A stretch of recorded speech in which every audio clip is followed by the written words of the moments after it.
और कितनी महत्वता कलश की महाराज, जिनके घर में ज्यादा रोग हो, बीमारी हो, ज्यादा तकलीफें आ रही हो, कष्ट बढ़ रहा हो, बीमारियां बढ़ रही हो, या भय लग रहा हो, डर लग रहा हो, हृदय चित्त में कहीं ना कहीं आपको भय का भान हो रहा हो, तो एक लोटा पानी एक कलश में जल भर कर रख लीजिए और रात भर उसको रख रहने दो। नवरात्र चल रहा है, उस कलश को रात भर रखकर सुबह सुबह उस कलश में एक बेलपत्र डालकर उस जल को नीम के पेड़ के नीचे, जहां नवरात्रि में नीम के पेड़ के नीचे सारी विद्याएं, आदि शक्तियां, सारी देवी उस नीम के पेड़ के नीचे विराजमान रहती हैं। उस कलश में एक बेलपत्र डालकर रात भर रखकर उस जल को पूरे घर में घुमाकर उस नीम के पेड़ के नीचे समर्पित कर दीजिए महाराज। घर में भय लगना बंद हो जाएगा, कोई बड़ी बीमारी आपको घेरेगी नहीं और उस बीमारी से, उस रोग से आप मुक्त रहेंगे।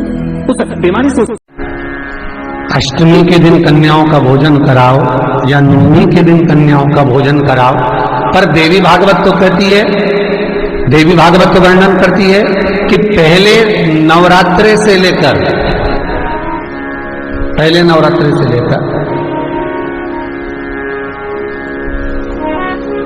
नौमी तिथि तक जितने दिन देवी के होते हैं, प्रत्येक दिन में आप किसी भी दिन कन्याओं का भोजन करा सकते हो। पहली रात्रि से लेकर, पहला दिन से लेकर। नवरात्रि मालूम है कब से लगती है? आप लोगों को ज्ञात होगा ना, नवरात्रि कब से लगती है? अमावस्या से कि एकम से? अरे जितने लोग सुन रहे हो जरा बोलो तो भाव से। अमावस्या से लगती है कि एकम से लगती है? तो सब लोग कहेंगे महाराज जी पड़वा से लगती है, एकम से। पर देवी भागवत कहती है अगर एकम से लगी तो नवरात्रि पूर्ण कैसे हुई? एकम का दिन लगी तो एकम के दिन की रात्रि, फिर दूज के दिन की रात्रि, तीज के दिन की रात्रि, चतुर्थ दिन की रात्रि, पंचम दिन की रात्रि, छठे दिन की, सातवें दिन की, आठवें दिन की, नवें दिन की रात्रि। पर नवे दिन तो सुबेरे पूजन करके, यज्ञ करके, अनुष्ठान करके देवी को विसर्जन कर दिया, फिर नवरात्रि पूर्ण कैसे हुई? नवरात्रि की पूर्णता होती है अमावस्या की रात से गिनी जाती है। कौन से दिन से गिनते हैं? अमावस्या की रात्रि, फिर एकम की रात्रि, फिर दूज की रात्रि, ऐसे गिनते गिनते अष्टमी की रात्रि तक और नौमी के दिन सुबह तक या दोपहर तक या शाम तक, जब तक आप यज्ञ ना करें तब तक ये 9 रात्रियां पूर्ण गिनी जाती हैं महाराज देवी भागवत के हिसाब से। पूर्णता में गिनी जाती।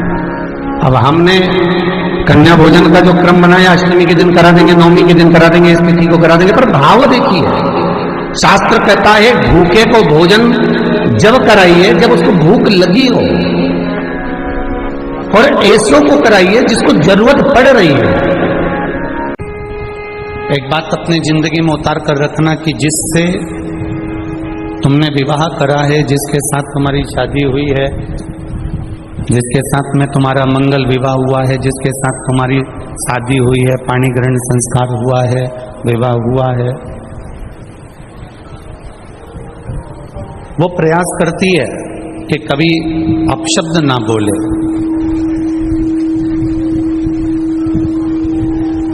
पति भी प्रयास करता है कि अपनी धर्म पत्नी को आड़ा टेढ़ा शब्द का संबोधन ना दिया जाए।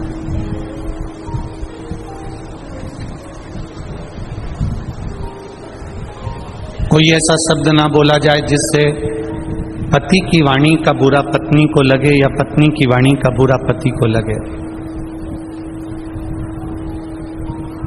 ऐसा कोई शब्द, ऐसा कोई संबोधन, ऐसी कोई वाणी पत्नी भी नहीं बोलना चाहती और पति भी नहीं बोलना चाहता।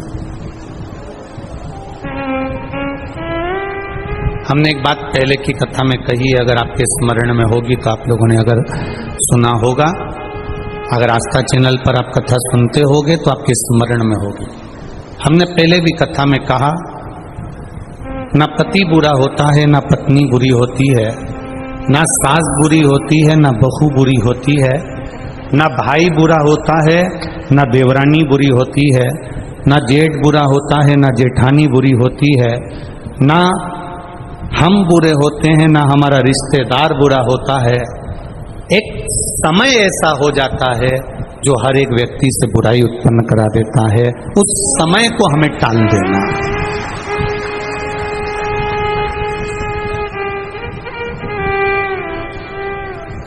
सरस्वती माता कब सावित्री बन जाती हैं, कब सावित्री माता सरस्वती बन जाती हैं, कब पार्वती दुर्गा बन जाती हैं, कब पार्वती माँ काली बन जाती हैं, कब लक्ष्मी वैकुंठी बन जाती हैं, कब माता लक्ष्मी अपने आनंद सुख को देने वाली धान्य लक्ष्मी, संतान लक्ष्मी, वैभव लक्ष्मी, सिद्ध लक्ष्मी, प्रतिष्ठा लक्ष्मी बन जाती हैं, समय का कोई ठिकाना नहीं होता।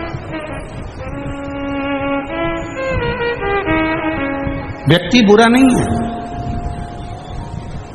घर में आने वाली तुम्हारी बहू बुरी नहीं है, बहू कभी जिंदगी में बुरी नहीं होती।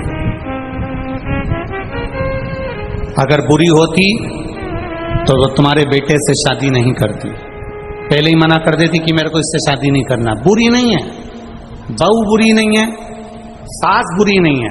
सास अगर बुरी होती तो अपनी रकम को तुड़वाकर, अपने जेवर को तुड़वाकर बहू के लिए रकम नहीं बनवाती, बहू के लिए जेवर नहीं बनवाती।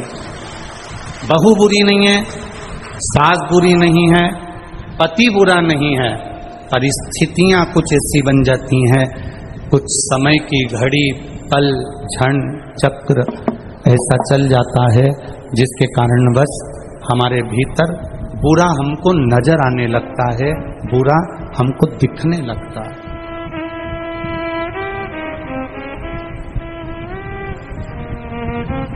और जब हमको बुरा दिखने लगता है, जब हमको बुरा नजर आने लगता है, जब हमको बुरा सम्मुख में नजर आने लगता है, तो फिर हमारे यहाँ पर हमें अच्छा उसका बिल्कुल नजर ही नहीं आता। कुछ समय की गणना है,